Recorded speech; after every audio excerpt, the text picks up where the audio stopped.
Bismillahirrahmanirrahim. Assalamualaikum warahmatullahi wabarakatuh.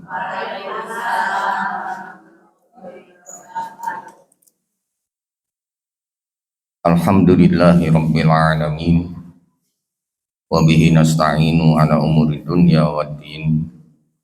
Asyhadu an la ilaha illallah al-malikul haqqul mubin.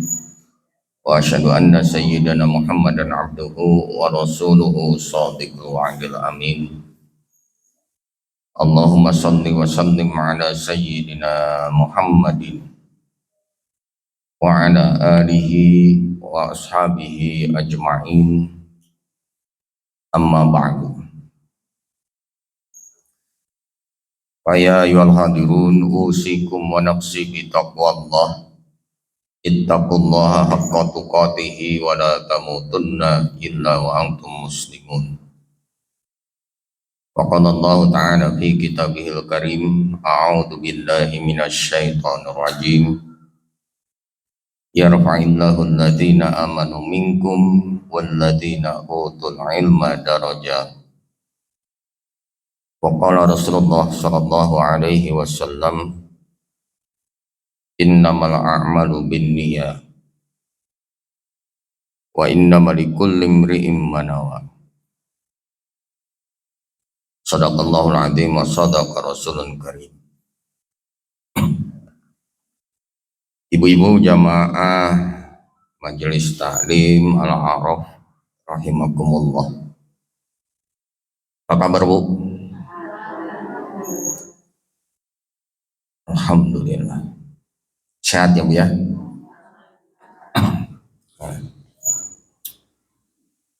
Alhamdulillah, di sore hari ini kita bisa bertemu kembali, bisa berkumpul, bisa bersilaturahim dalam kegiatan yang sangat mulia.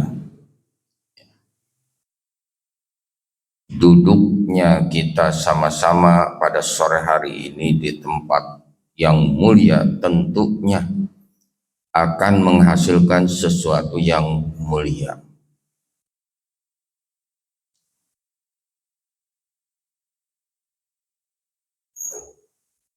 Ini satu karunia yang besar dan nikmat yang luar biasa untuk kita semua bisa hadir di majelis taklim.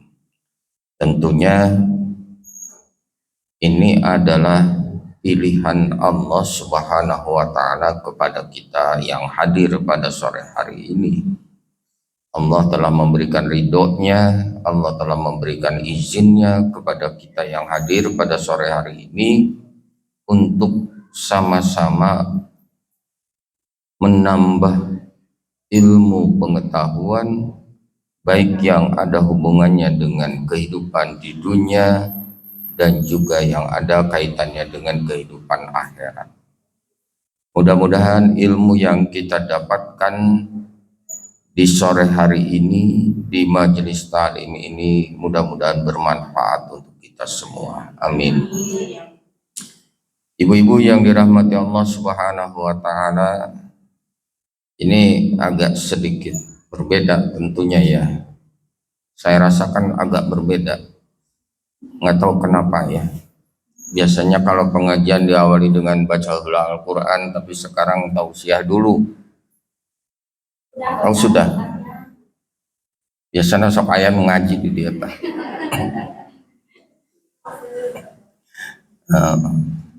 Ya, alhamdulillah. Ibu-ibu sekalian, kajian hadis kita ini kita mereview kembali ya, mengulang kembali kajian hadis yang pernah kita bahas, yaitu yang bersumber dari hadis arba'in. Hadis arba'in, Bu. Hadis arba'in ini karya siapa, Bu?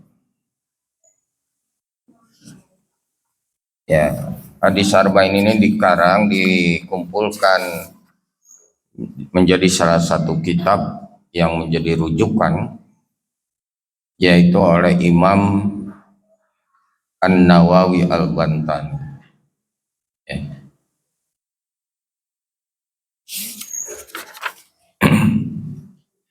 Hadis arba'in ini sebenarnya kalau diartikan arba'in itu kan 40 ya, ya.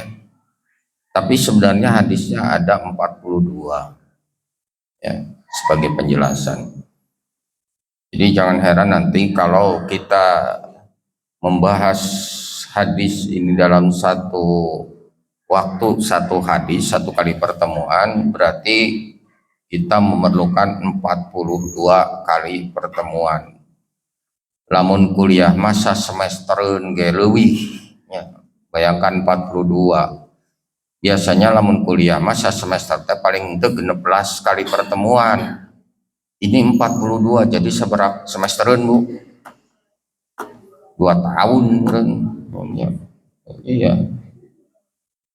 2 tahun 3 tahun baru beres.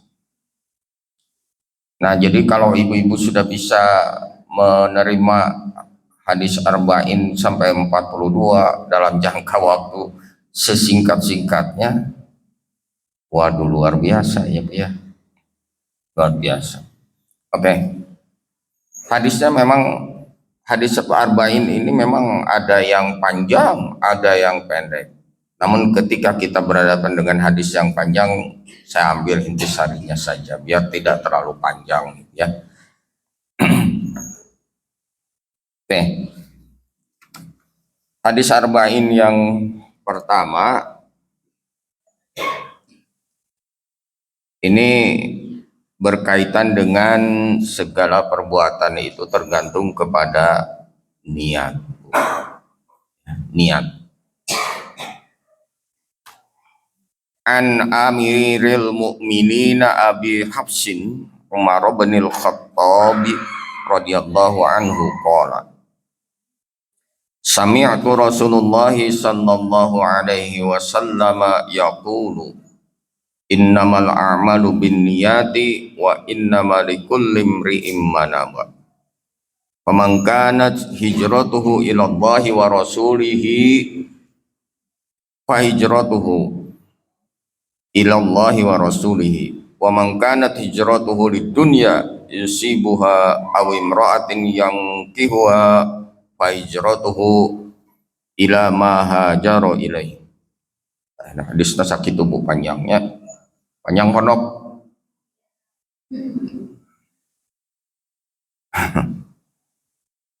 Nampaknya kalau harus saya tulis, saya waktu untuk menulis saja, ya. An Amiril Mu'minina, dari Amirul Mu'minin Abi Hafsin, Abu Hafs Umar bin Al-Khattab, Umar bin Khattab. Nah, Umar bin Khattab itu nama aslinya Abu Hafs. Umar bin Khattab berarti anaknya Pak Khattab. Kan gitu bin. Kenapa orang Arab selalu mencantumkan nama orang di belakang namanya? Lamun orang Indonesia aya nu kitu. Kahfi Supriyadi bin saha. Tentunya pada di bawah-bawah nama orang tua. Tapi tidak disebutkan bin. Orang Indonesia mah sok langsung di belakang nama kita itu suka ada nama orang tua kita. Teu make bin deui. Tah orang Arab mah di belakang nama dia itu selalu pakai bin. Jadi ketahuan, oh itu anaknya si Panu, ini anaknya si Panu gitu. Itu sudah menjadi ciri khas ya, ciri khas supaya tidak tertukar. Karena contoh ginilah, nama Abdullah saja di Arab itu banyak banget. Abdullah bin ini, bin ini, bin ini, bin ini. Bahkan pencantuman nama bin di Arab itu bisa sampai ke buyut, bau, jangan mareng, udeg-udeg, pakai ciwur dan seterusnya. Panjang Bu. Ya. Nah, oleh karena itu Pantas kalau di Arab mah pakai bin anu, bin anu, bin anu, bin anu, bin anu. Itu di Arab. Di urang mah teu umumnya nu model kitu teh. Tidak jadi khas, tidak jadi kebiasaan orang Indonesia mah dikasih nama bapaknya, kakeknya, buyutnya, sade, baoknya dan lain sebagainya. Kembali ke hadis. Umar bin Al-Khattab radhiyallahu an. Jadi dari Abu Habs Umar bin Khattab radhiyallahu an, qala, dia berkata. Nah, Umar ini berkata, sami'tu Rasulullah sallallahu alaihi wasallam. Saya mendengar tisaha ti Rasulullah, karena sumber hadis itu adalah Rasulullah, perkataan Rasulullah, ya. Jadi apa yang disampaikan oleh Rasulullah yang didengar oleh sahabat, kemudian sahabat menyampaikannya. Makanya sahabat itu mengatakan sami'tu, saya mendengar, ya, saya mendengar Rasulullah SAW yaqulu, berkata, innamal a'malu binniyati, sesungguhnya setiap amal itu tergantung kepada niatnya, ya. Setiap amal, setiap perbuatan itu harus selalu dibarengi dengan niatnya, ya. Nah, di dalam terjemahan hadis ini dikatakan bahwa sesungguhnya setiap amal itu bergantung kepada niatnya. Jadi seolah-olah sebelum melakukan perbuatan itu akan sangat bergantung kepada apa yang diniatkan dari perbuatan itu. Katakan lagi nih, ketika saya minum bari kosong, itu hiasan unggulnya.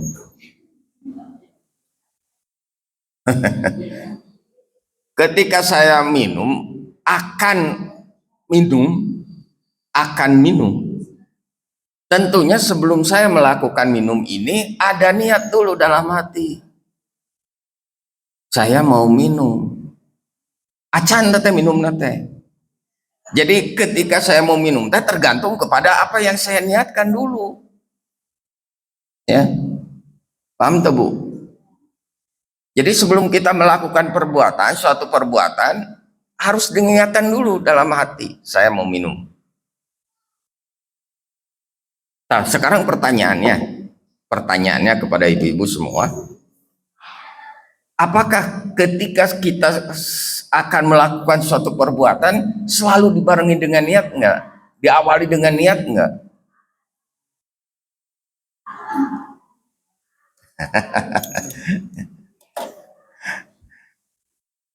Betul tidak? Kamu nulis kabelat kumaha Bu? Kamu kabelat pipis, lompat ke WC, terbesit nggak dalam hati niat mau pipis? Nah ini ya, Pak, sudah ada niat, ku ngarasa kabelat na oge lumpat, eta teh kulantaran aya niat hayang pipis. Meskipun niat itu tidak disampaikan dalam bentuk lisan, ya, tapi sudah ada dalam kereteg hate, non kereteg teh. Sudah ada terpersit dalam hati kita bahwa kita akan melakukan suatu perbuatan, itu juga sebenarnya sudah menjadi niat, ya. Dan tidak mesti kita ucapkan, hayang pipis, hayang, iya, tidak perlu. Apa yang terbersit dalam hati pada saat kita mau melakukan suatu perbuatan itu juga sudah merupakan niat, Ya, niat. Kumaha ieu Bu, lamun sholat. Lamun sholat. Saya mau sholat. Niat? Henteu. Sudah pasti orang mau sholat, ya. Dina sholat mah sebagian ulama mengajarkan kepada kita niat itu harus dilisankan. Nyaeta ku ngucapkeun usolli fardhu eta teh niat, kalimat niat. Da teh diucapkeun oge teh jadi masalah. Nu penting mah dina jero hate urang geus aya niat untuk melaksanakan sholat. Ngan ulah sote begitu diucapkan salah. Niatna pekerjaannya sholat asar tapi niatnya sholat lohor. Eta yang tidak benar. Ya Bu ya. Sok sanajan diucapkan niat itu dilisankan tetapi salah. Ya udah. Amalan-amalan yang kita lakukan salah berarti. Karena sudah berbeda niatnya. Maka antara niat dengan perbuatan itu harus searah, Bu. Searah. Disitulah baru dikatakan bahwa niat kita itu berpahala. Ya, berpahala. Jika niat itu dilakukan sesuai dengan apa yang kita niatkan, maka dapat pahalanya dua, satu dari niat, satu dari perbuatan. Ini kalau perbuatan baik loh ya Bu ya, dengan catatan perbuatan baik. Seperti tadi, saya mau sholat, itu kan niat baik Bu. Jika niat baik itu dilakukan, maka kita dapat dua pahala. Pahala niat dan pahala sholat. Tapi jika niat baik itu tidak dilaksanakan, kita hanya dapat satu pahala niat. Nganteng dengan lamun geus niat sholat bari henteu. Oh, ngan saukur niat unggul. Nah naonan. Ulah hari sholat mah eta mah wajib. Ya, wajib. Lamun sotek kieu Bu, lamun sotek kieu. Ya. Umpamana ya poe Senen ibu teh tos niat bade saum Senen ya punya kita sudah ada niat geus sahur ya niat kemudian kita sahur meskipun niatnya tidak diucapkan tapi dengan sahurnya kita itu udah rangkaian niat sebenarnya di dalamnya. Ada rangkaian niat di dalamnya dengan sahur itu. Tapi begitu Senin siang aya nu ngajak botram.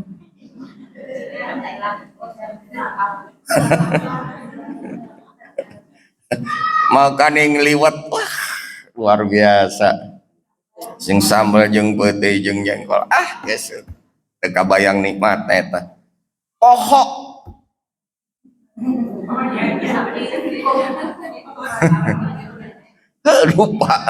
lupa bahwa kita itu sudah ada niat untuk berpuasa di hari Senin itu ya. Nah dengan lupanya sebenarnya kalau lupa kan jangankan puasa sunnah ya, puasa wajib ajarin pohok mah bisa dilanjut puasa nari pohok kan ulah teuing pohona saboboko dua piring pokoknya pohok eta mah. Nah dengan kita sudah ada niat kita sudah dapat satu pahala dari niat ya, tapi puasanya tidak jadi, batal ya, puasanya batal. Nah itu kalau hal-hal yang sunnah. Kalau yang wajib mah nggak bisa kita tinggalkan model begitu Bu, harus itu mah harus dikerjakan. Semacam kemarin puasa Ramadan kan wajib Bu, Jadi bukan hanya sekedar niat, tapi juga dilaksanakan perbuatan. Nah, itu bedanya ya. Jadi kalau kita berbuat baik dengan niatnya saja sudah berpahala meskipun perbuatan baiknya tidak kita lakukan. Berbeda jika kita berniat berbuat buruk. Bu, berbuat buruk. Contoh non Bu? Non Bu? Mencuri. Pasok mencuri Bu.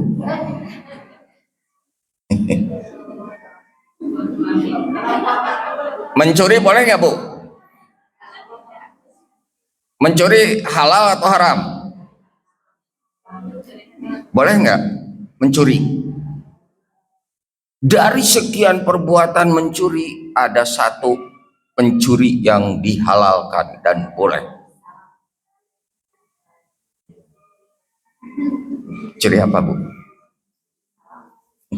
Mencuri hatimu. Mencuri hatimu.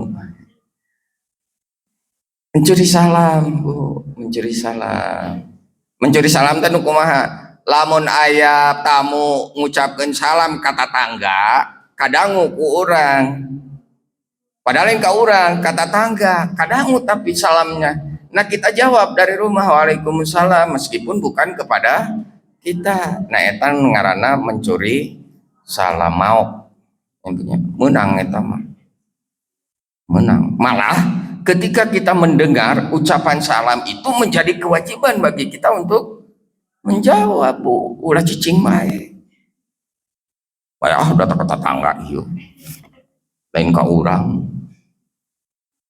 Sieun deui nya bisa nu bertamu karena tangga tengah don nagih. Mata orang cicing we ngahep-hep. Nah, ibu-ibu kembali ke persoalan semula. Jadi setiap amalan yang kita lakukan itu akan bergantung sekali kepada niatnya.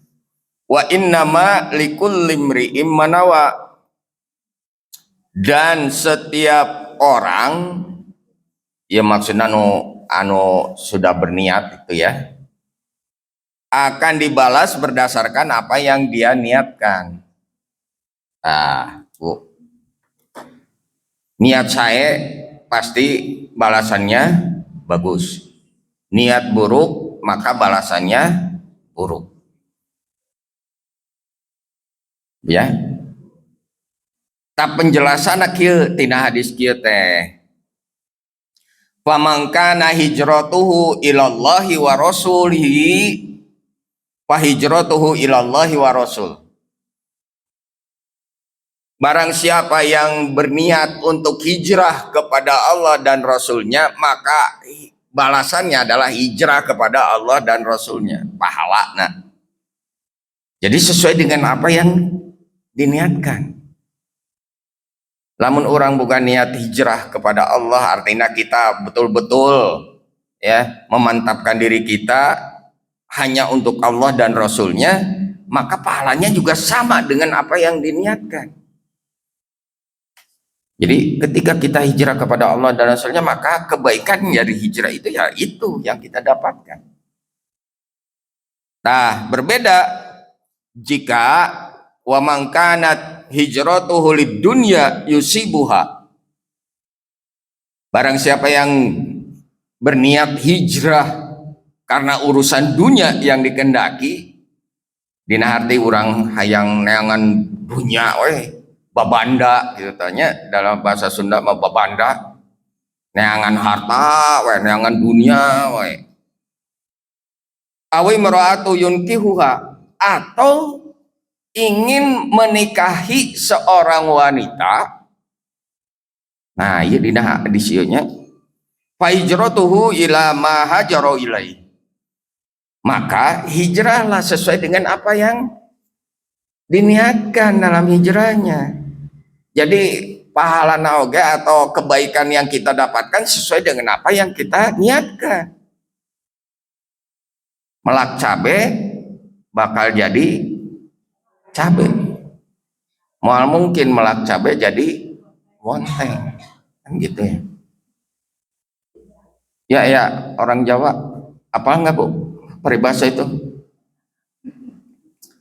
Melak cabe moal jadi bonteng. Itu teh kiasan Bu. Melak hade moal jadi goreng. Mun melak cabe pasti jadi cabe. Melak kahadean akan berbuah kebaikan. Ya. Jadi kumaha niatna? Ibu niat saya insya Allah bakal menghasilkan nanu saya. Tapi lamun ibu niat nanu awon bakal menghasilkan keawonan deui. Entah cepat atau lambat itu akan terjadi pada diri kita Bu. Ketika kita punya niat, entah niatnya baik atau niatnya buruk, lambat laun itu akan terjadi kepada kita. Malik istilahnya teh berbalik kepada kita. Ya, makanya hati-hati Bu kalau berniat. Kamu lamun niat nanti digerantos dina hati, kadang-kadang hati ini Bu gampang sekali berbelok, ya berbelok. Ibu pernahkah membuat catatan suatu hari ibu berniat untuk ke geria atau ke Borma, jadi Broma, saking semangatnya. Pernahkah ibu membuat catatan? Nah, norek dibalanjakeun, norek dibesa, tulis minyak goreng, gula, beas, oh segala rupa. Ada semua di catatan. Tapi begitu sampai di Borma atau di geria, apa yang terjadi? Nah, eta. Apakah kita akan sesuai dengan apa yang kita niatkan atau menyimpang? Nah, iya yang terjadi pada diri kita Bu. Anu geus aya dina catatan mah geus puguh gitu, nyaeta teh kabutuhan. Tapi dada nepi ka ditu teh segala aya nu eueuh dina catatan oge aya.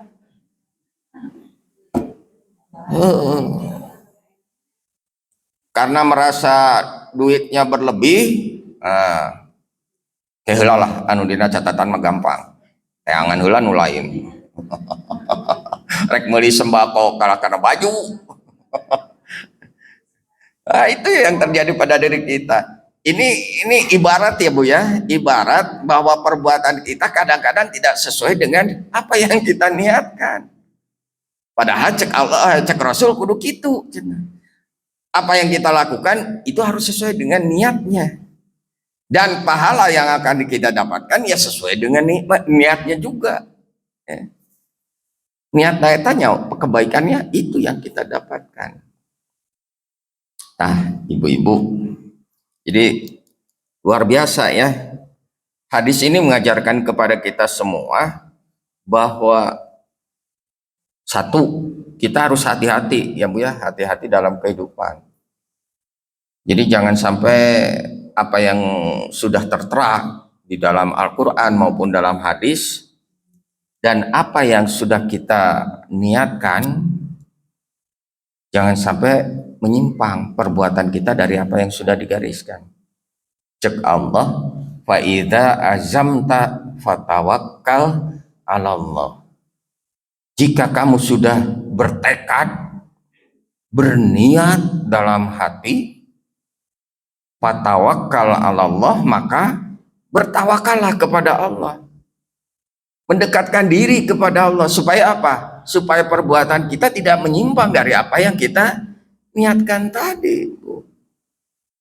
Mata kelamun air dindit kabor mata kudu ngadoa heula Bu. Sok ngadoa teu. Jol belenyong ibu mah. Bener teu? Ngadoa sok terek kapagawean. Ari rek ka majelis salim karek ngadoa. Ngadoan teu bieu Bu? Teu deui. Paingan atuh di majelis talim ngadon syariat. Sudah menyimpang dari niat itu mah. Nah, ini ya karena kita tidak mendekatkan diri kita kepada Allah. Padahal cek Allah gitu. Faida azamta fatawakal ala Allah. Lamun orang geus niat bertekad dalam hati kita, maka tawakal kepada Allah, dekatkan diri kita kepada Allah supaya apa? Kita dilindungi oleh Allah. Baik di perjalanan, di tempat tujuan maupun ketika kita kembali ke rumah kita, kita mendapatkan perlindungan dari Allah, tidak menyimpang, Bu. Ayah, ibu geus dikurudung, geus naon, geus rapi gitunya, geus mawatas. Begitu keluar rumah, ayah nu ngajak ngobrol. Ibu teh kadon cicing deui, milu ngobrol. Ayah nu kitu. Jadi ka majelis talim nanti. Lain majelis talim jadinya majelis jalanan. Nah, ngobrol di jalan. Nah, ini ada penyimpangan ternyata. Nah, itu akibat kita tidak pernah berdoa kepada Allah ketika kita mau pergi. Pan kaluar timah teh diajarkeun ku Rasulullah kumaha bu doana. Bismillahi tawakkaltu ala Allah. Tah. Dengan nama Allah tawakal tuh aku bertawakal. Kasaha ka Allah. Tuh nyambung kan karena ayat tadi faida azamta fatawakkal ala Allah. Jadi apa yang diajarkan Rasulullah itu tidak pernah menyimpang dari apa yang disampaikan oleh Allah dalam Al-Quran. Nyambungnya punya. Terus selama dalam perjalanan, pernahkah kita berdoa kepada Allah? Di setiap langkah kita, Bu, lamun lempang mah, osok ente. Nah, ini yang sering kita lupakan, Bu. Ya, keur mah hiji kaluar ti imana gitu ngadoa, kadua di jalan teu pernah ngadoa, katilu geus gek diuk di masjid teu ngadoa-doa acan ngadon ngobrol atau ngadon nundutan. Sudah berapa penyimpangan tuh, Bu? Jadi sudah keluar dari niat. Betul tidak, Bu? Nah, ini, Bu, ya. Jadi harus hati-hati dari situ, Bu. Coba kalau kita sejak dari rumah, keluar rumah, di perjalanan sampai di masjid, kemudian dibarengin dengan doa, ya, tawakal kepada Allah, Allah pasti akan memberikan perlindungan kepada kita. Begitu bubar, moal poho apa yang disampaikan. Rata-rata orang manaon barho, barlup, ibu bar lupa, nah, ini ya Bu ya. Oke. Kemudian Bu, hadis ini diriwayatkan oleh dua imam. Ya Bu ya, dua imam. Siapa? Satu Abu Abdullah Muhammad bin Ismail bin Ibrahim bin Mughirah bin Bardibah Al-Bukhari. Sabu Abu Abdullah Muhammad bin Ismail bin Ibrahim bin Mughirah bin Bardizbah Al-Bukhari. Kira-kira sah eta? Imam Bukhari. Ngaranna panjang ya. Yang kita kenal kan Imam Bukhari, ya Bu ya. Tapi namanya ternyata panjang. Jadi yang disebutkan adalah yang terakhirnya. Abu Abdullah Muhammad bin Ismail bin Ibrahim bin Mughirah bin Bardizbah Al-Bukhari. Sok sebutkan, Bu.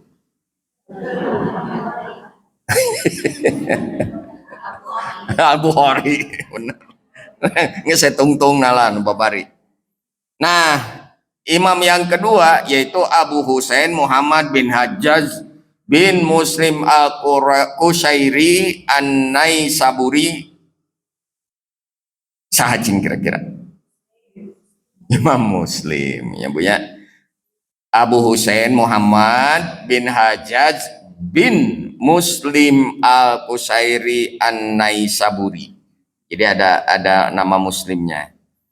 Nah, dua imam ini terkenal dengan meriwayatkan hadis-hadis yang sahih, Bu. Ya, baik Imam Bukhari maupun Imam Muslim.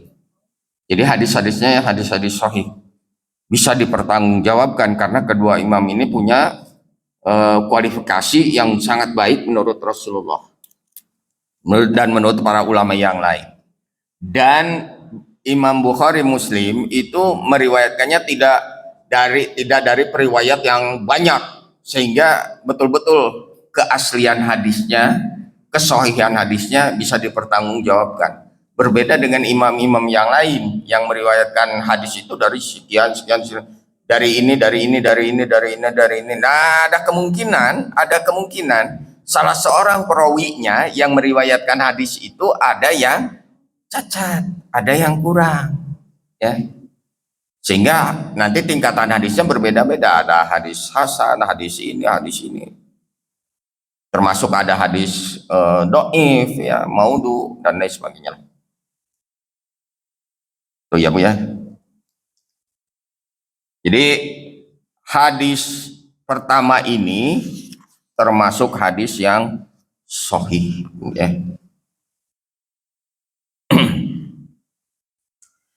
Kemudian diriwayatkan dari Amirul Mukminin Abu Hafs Umar bin Khattab. Nah, ini ya. Ia menerima pucuk khilafah berdasarkan penentuan Abu Bakar.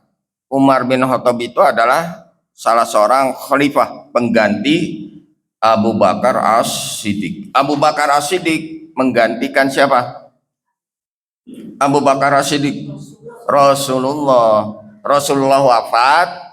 Nah, kepemimpinan Islam pada saat itu dipegang oleh Abu Bakar As-Siddiq, karena dianggap Abu Bakar As-Siddiq ini adalah orang yang dituakan, ya, dan sangat bijaksana.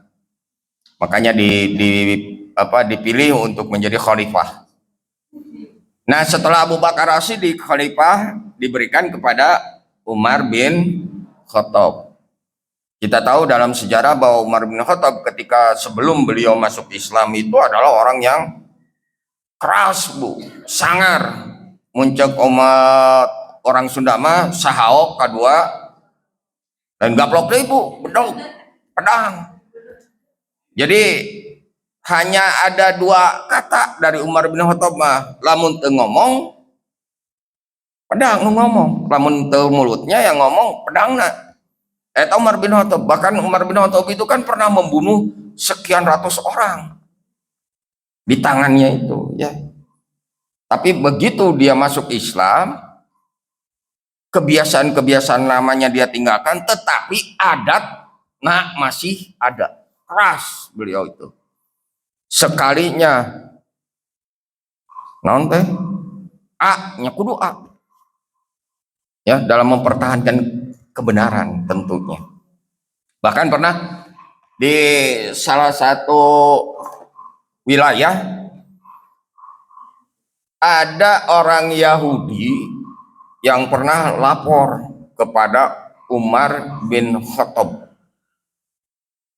Si Yahudi ini mendapat perlakuan yang tidak adil dari gubernurnya. Bahwa lagi ayah gubernurnya di Arab. Nah, lapor si Yahudi itu, begini. Wahai Amirul Mukminin, saya mendapatkan perlakuan yang tidak adil dari gubernur saya. Siapa? Si Anu. Nah, pada saat itu Umar bin Khattab nyuruh ke si Yahudi, ambil tulang, cari tulang. Si Yahudi bingung ya. Wahai Amirul Mukminin, saya datang ke sini ini untuk mendapatkan keadilan dari engkau sebagai khalifah. Tapi kenapa saya harus cari tulang? Buat apa? Cek Umar, cari tulang. Si Yahudi dikitukeun mah terus. Buru-buru neangan tulang. Itu yang namanya tulang oleh Amirul Mukminin Umar bin Khattab pada saat itu digaris lurus, seret pakai pedangnya. Ada bekas pedangnya di tulang itu, garis lurus. Kasihkan ke gubernur. Eta si Yahudi beki bingung wantah. Neangan keadilan tapi disuruh menyampaikan tulang ke gubernur. Begitu sampai di rumahnya gubernur, bikin tulang teh. Wahai gubernur, nih dari Amirul Mukminin Umar bin Khattab. Bikin itu. Si gubernur begitu lihat tulang yang ada garis lurus di situ, luas dan luar biasa. Dengan hanya garis lurus saja, dia sudah paham apa yang disampaikan oleh Umar bin Khattab. Saking apanya? Saking takutnya dia kepada Umar bin Khattab. Beda Umar bin Khattab itu terkenal dengan khalifah yang sangat keras bila dibandingkan dengan khalifah yang lain. Sekalipun dibandingkan dengan Nabi Muhammad yang arif dan bijaksana, kalau Nabi Muhammad jauh berbeda. Umar bin Khattab keras wataknya teh. Itu dengan garis lurus saja di tulang, hanya di tulang, itu dipahami oleh gubernur bahwa perkataan Umar bin Khattab itu sudah diwakili dengan garis lurus di tulang itu. Bayangkan ya, mun ku orang diterjemahkan mah kieu meureun adina garis lurus yang ada di tulang teh.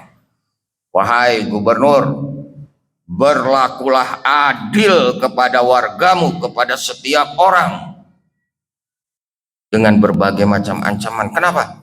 Karena di garisnya itu bukan dengan pena, bukan dengan apa, tapi dengan pedang. Kelihatan bu bekas garisnya. Itu kan diterjemahkan oleh gubernur, kalau saya tidak nurut kepada Umar bin Khattab, akibatnya apa? Itu Umar bin Khattab luar biasa keras punya. Nah, hadis ini hanya diriwayatkan oleh Umar bin Khattab saja ya. Padahal hadis itu penting, tapi hanya satu orang yang meriwayatkannya, Umar bin Khattab. Dan Umar bin Khattab menyampaikan kepada para sahabat, salah satunya oleh dua orang imam tadi, Bukhari dan Muslim. Pantas kalau hadis ini sangat sahih, karena hanya satu periwayatnya, Umar bin Khattab. Yang Umar bin Khattab dia nggak akan mau berbohong, dia tidak akan mau ya. Ulah pedah boga naon teh jabatan, kemudian menjadi khalifah, lantas ngomong seenaknya. Enggak, Umar bin Khattab ketika menyampaikan hadis dari Rasulullah, apa yang disampaikan Rasul, itulah yang disampaikan oleh Umar bin Khattab. Teu ditambahan, teu dikurangan. Kan beda jeung urangnya punya. Ketika kita dikasih jabatan, wah mangpang mumpung. Apal bu mangpang mumpung. Ngomong mungkin karena jabatan kita tinggi, kekuasaan kita tinggi, ya seenaknya aja. Kumaha urang kan gitu. Tapi Umar bin Khattab tidak.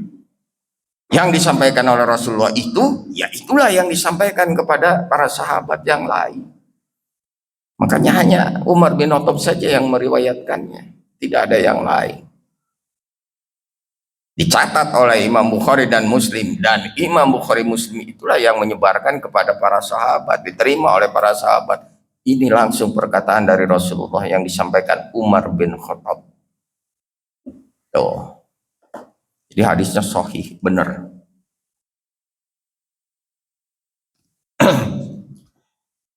Pengangkatan Umar bin Khattab sebagai khalifah ini legal karena yang menunjuk adalah Abu Bakar. Seperti diketahui, Abu Bakar ditunjuk sebagai khalifah oleh para sahabat di Saqifah ya. Dengan demikian Umar adalah legal seperti khilafah Abu Bakar. Abu Bakar menentukan pilihan tepat saat menunjuk Umar bin Khattab sebagai khalifah penggantinya. Nah, ini sedikit penjelasan tentang Umar bin Khattab ya. Jadi kalau misalnya ada yang meragukan hadis ini, ya keterlaluan ya, sangat keterlaluan.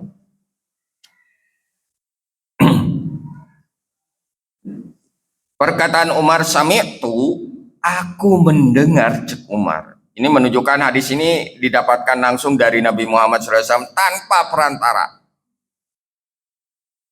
Nah, maksudnya kia bu, abdi nyarios kia. Saya berkata seperti ini, menyampaikan pesan-pesan seperti ini. Nanti ibu sampaikan kepada yang lain, kepada ibu ini. Nanti ibu sampaikan lagi. Nah ini terus berantai, pesan berantai. Tak, perawi model gitu bu. Jadi dari Rasulullah kepada para sahabat terus disampaikan. Rasulullah nama geus teu aya. Semangat.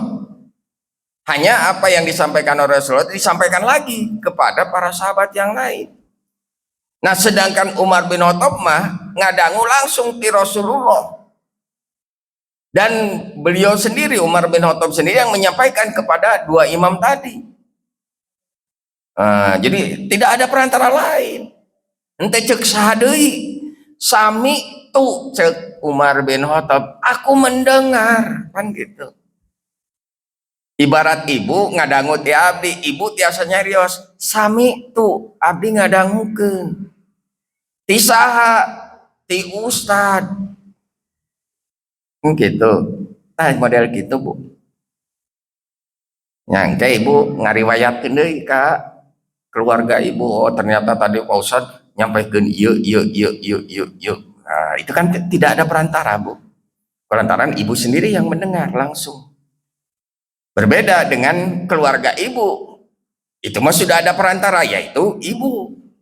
Jadi ibu mendengarkan disampaikan ke keluarga, cek si mama, cek Pak Ustad, kan gitunya. Jadi cek deui. Itu. Lanjut. Sampai jam seberapa saya? Setengah genap. Anehnya hadis ini hanya diriwayatkan Umar saja dari Rasulullah, padahal sangat penting sekali. Meski demikian, hadis ini dikuatkan oleh sejumlah dalil dari Al-Quran dan Sunnah. Ya, jadi ada pendukungnya hadis ini juga. Terutama ini dalam surat Al-Fat ayat 29. Muhammadur Rasulullah walladzina ma'ahu asyidda wa 'alal kuffar ruhama ubainahum tarahum ruk'an sujadan yabtaguna fadlan minallahi wa ridwana. Nah, ini ayat yang mengatakan bahwa Muhammad adalah utusan Allah dan orang-orang yang bersama dengan dia bersikap keras terhadap orang kafir tetapi berkasih sayang sesama mereka. Kamu melihat mereka ruku dan sujud mencari karunia Allah dan keridoannya.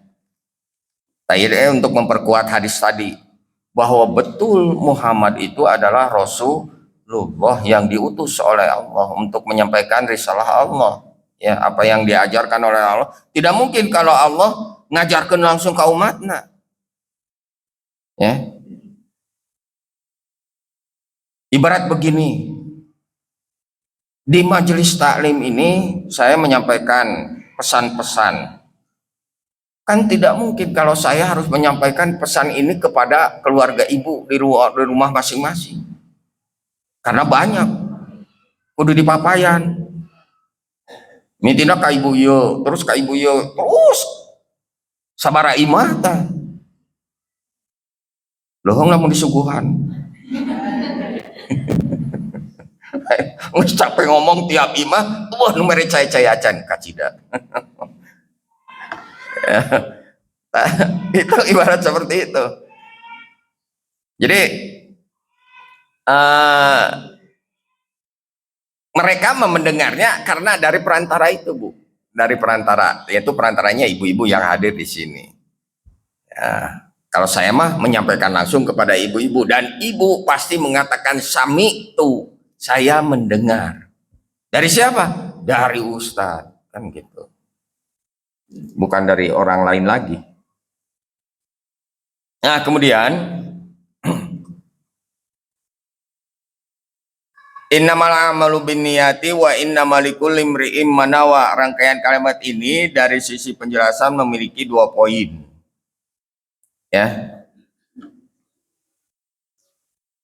Pertama dari sisi balaghah. sabda Nabi, sesungguhnya amalan itu berdasarkan niat. Ini dari sisi balagonya adalah hasr atau pembatas, ya, menegaskan hukum yang disebut dan menafikan selain itu. Kata yang digunakan untuk hasr atau pembatas yaitu innama, sesungguhnya, karena kata ini menunjukkan pembatasan. Jika Anda bilang Zaid berdiri, maka kata-kata ini bukan membatasi. Sementara jika Anda bilang Zaid hanya berdiri, beda ente Bu. Zaid berdiri, Zaid hanya berdiri, beda ente. Artinya, saya berdiri, saya hanya berdiri, beda ente. Artinya, bedanya di mana Bu?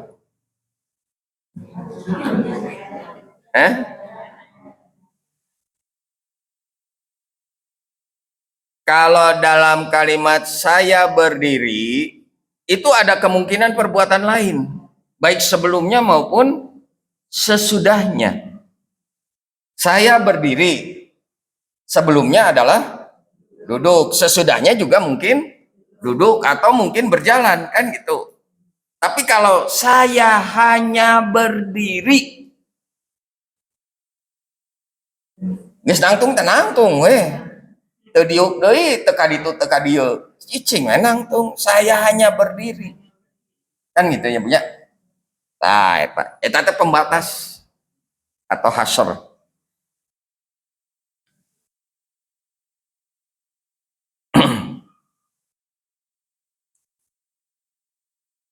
Dan setiap orang hanya mendapatkan apa yang dia niatkan. Nah, tina kecap innamal a'malu binniyati, pembatasnya adalah setiap apa yang didapatkan itu sesuai dengan apa yang diniatkan.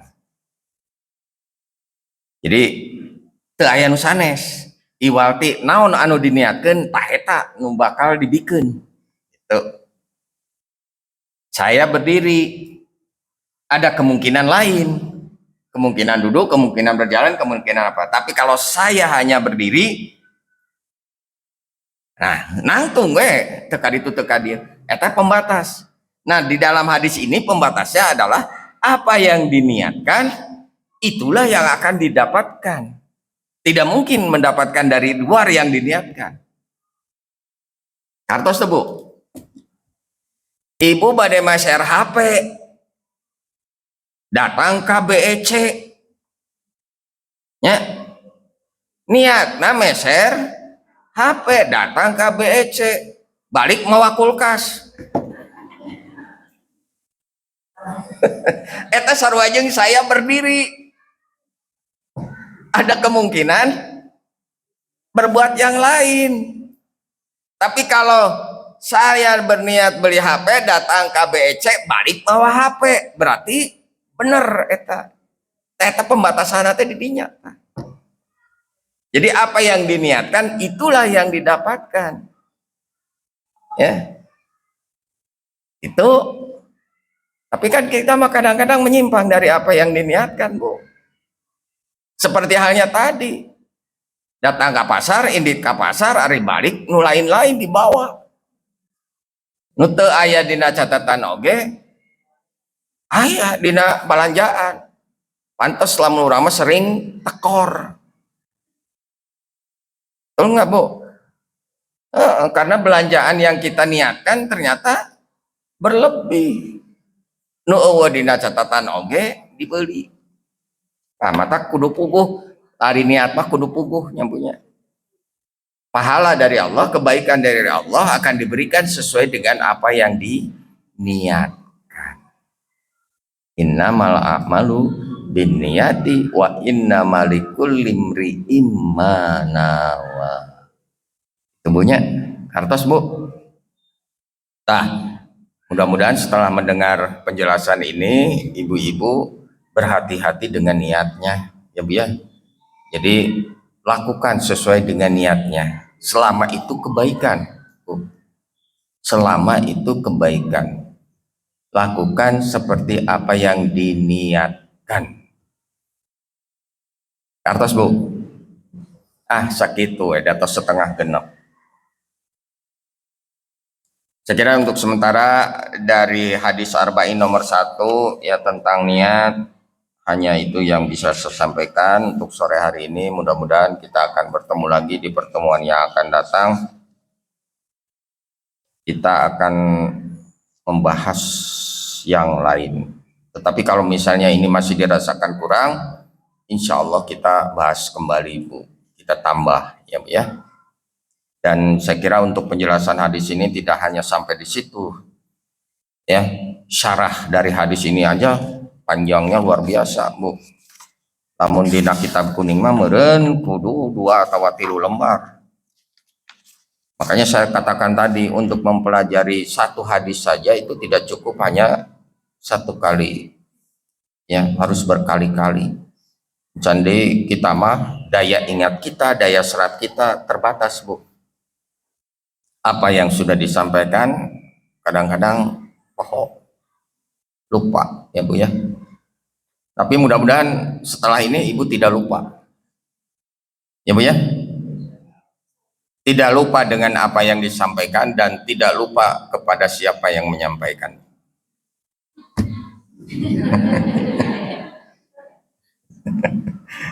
Selalu diingat ya Bu ya. Tos sakitu we. Mangga aturun langsung doa. Mangga. Mari kita sama-sama berdoa, mudah-mudahan setiap perbuatan kita selalu diridhoi oleh Allah Subhanahu wa taala. Amin ya Allah. Allahumma shalli wa sallim ala sayyidina wa habibina wa syafiina wa karimina wa durina wa maulana Muhammad. Wa sallim radhiyallahu tabaraka wa ta'ala an kulli sadatina sabi Rasulillahi ajma'in. Amin ya Allah ya rabbal alamin. Alhamdulillahi rabbil alamin. Hamdan syakirin hamdan na'imin. Hamdan yuwafi ni'amahu wa yukafi majidah. Ya Rabbana lakal hamdu kama yanbaghi li jalali wajhika wa 'ali sultanik. Allahumma shalli ala sayyidina Muhammad wa ala ali sayyidina Muhammad. Allahumma ighfir lil muslimina wal muslimat wal mu'minina wal mu'minat al ahya'i minhum wal amwat. Rabbana ighfir lana wa li ikhwanina alladziina sabaquna bil iman wa la taj'al fi qulubina ghillan lil ladzina amanu rabbana innaka ra'ufur rahim. Rabbana hab lana min azwajina wa dzurriyyatina qurrata a'yun waj'alna lil muttaqina imama. Rabbana la tuzigh qulubana ba'da idh hadaitana wa hab lana min ladunka rahmatan innaka antal wahhab. Rabbana atina fid dunya hasanah wa fil akhirati hasanah wa qina adzabannar. Sallallahu ala sayyidina Muhammad wa ala alihi wa ashabihi ajmain. Subhana rabbika rabbil izzati amma yasifun wa salamun alal mursalin walhamdulillahi rabbil alamin. Ibu-ibu, terima kasih atas perhatiannya dan mohon maaf atas segala kekurangannya. Assalamualaikum warahmatullahi wabarakatuh.